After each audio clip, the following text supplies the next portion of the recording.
So I just booked a load from my phone, and guess where I am? That's right, the park.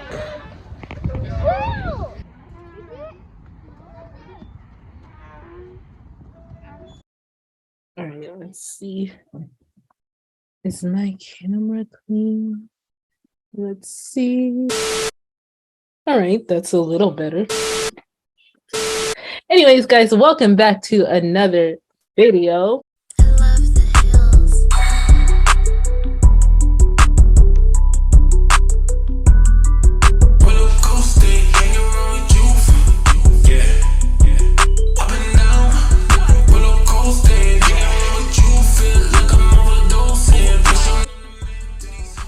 Are you trying to join the video, ma'am?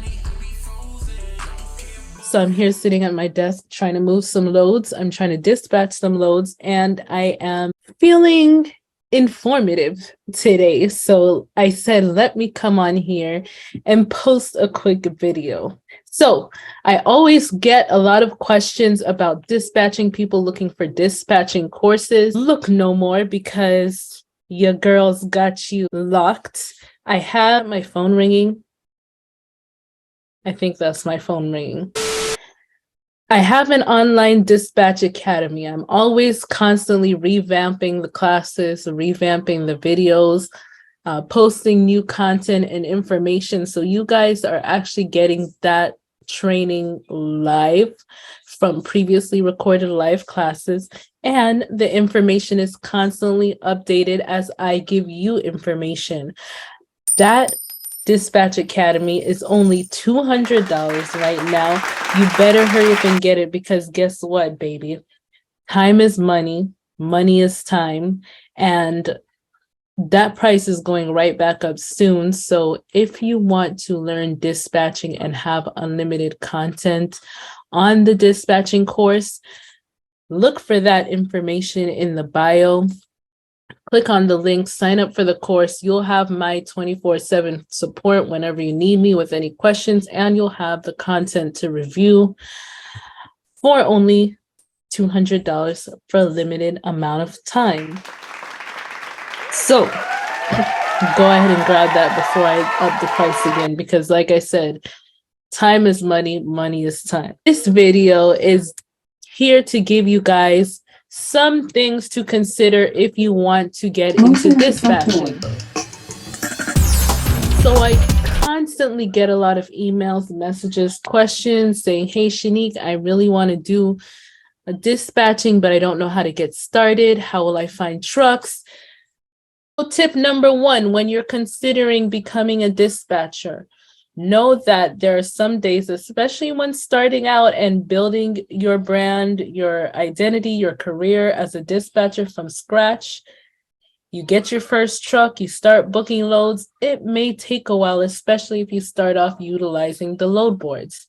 Now, what I can say is it gets better. Once you build that rapport with your brokers, even with direct shippers, now they'll be calling you, especially when you build up a repertoire of trust. So it won't be as difficult in the future. It becomes a lot easier. You can book out your loads by the early morning, especially if you have a good relationship with a broker that constantly has freight moving and is constantly in need of trucks and is constantly calling you. No, this is a full-time job in itself. Especially in the beginning with any business, you are going to be putting in a lot of work 24/7. This is not your average 9-to-5 job.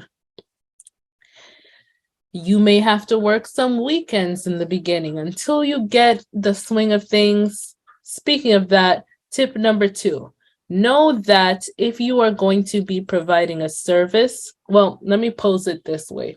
You want to make the decision. Do you want to treat this as a business? And do you want to see it grow? Do you have a bigger end goal?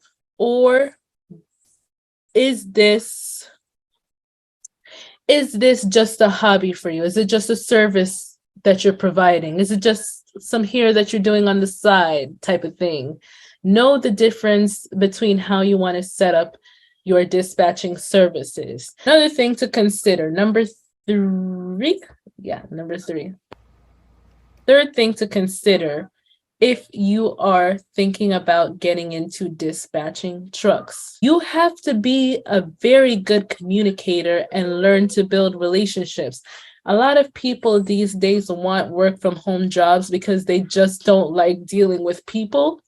No, you're going to be dealing with people in this job. You may not see them, but you are going to have to build the relationship with the trucks that you're dispatching, with the brokers and the shippers that you're working with to book the loads. And you're going to have to be a good communicator. You cannot do a business from home that needs you to make phone calls, send emails. You will have to work with the different dynamics, attitudes, feelings, personalities of the truckers. Oh, hell no! No, you have to know how to feel them out when you're negotiating a load. You have to be able to pick up on certain cues and know how to move. Another thing to consider, number 4, is this is a sales-driven industry. So pretty much, you're selling yourself to the trucks, to the brokers, to the shippers that you're doing these transactions between. You are selling yourself. So it's important, again, back to number 1, or number 3, whichever last. You see, this is why. Anyways, one of the last points I made is communication. Sales goes hand in hand with that. You have to be a great communicator to do this type of job. Period. Another thing to consider is that sometimes you might be getting up late in the night to answer a phone call. So, for example, you booked a load for John. John is delivering tomorrow at 5 p.m. He's currently driving through the night from Florida to Tennessee. And as he got through Alabama, the truck broke down, and now he has to contact the broker or the shipper to find out how much later can he deliver this load, or to let them know that he might not be able to deliver this load because his truck unfortunately broke down. So you will get those calls from owner operators, especially if they're a newer owner operator. They're doing this on their own. It's their first time going through all this. They're going to call you trying to figure out what to do.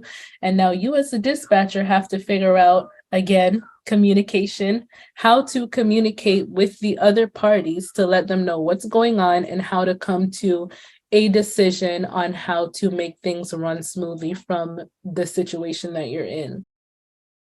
Another thing to consider, even though you will be working from home and you can make your own schedule, know that you still have to operate within the business hours of the shippers, the truckers, the brokers, all the other industries. So essentially, we're saying, okay, I want to do this dispatching because I want to get away from the 9 to 5 schedule. But in reality, most businesses run within that 9 to 5 time frame. Now, unless you are booking loads overnight, and there are dispatchers that book loads overnight. So now I would say if you're looking for training for free, go ahead and apply to work with a company. Hopefully they train you hands-on. If you're looking for training and want to start on your own, or maybe you want training so that you can go and apply for a company, holler at your girl. I have training available. So know that you can provide other services to go along with your dispatch business. So you can learn how to offer compliance services, how to do paperwork, how to factor loads for trucks, the beauty of running and operating your own business is you can be creative, put in place whatever services you want, put in place whatever policies you want. Just make sure you run it by a legal team or know what you're doing when it comes to that. And if you don't, I'm here, Anyways, I hope this video was informative to you all, you'd like some advice and you'd like for me to support you and pour into you however I can, I'm here for that as well. So guys, I will catch you in the next video. Thank you so much for watching, and I will see you on the next one. Bye.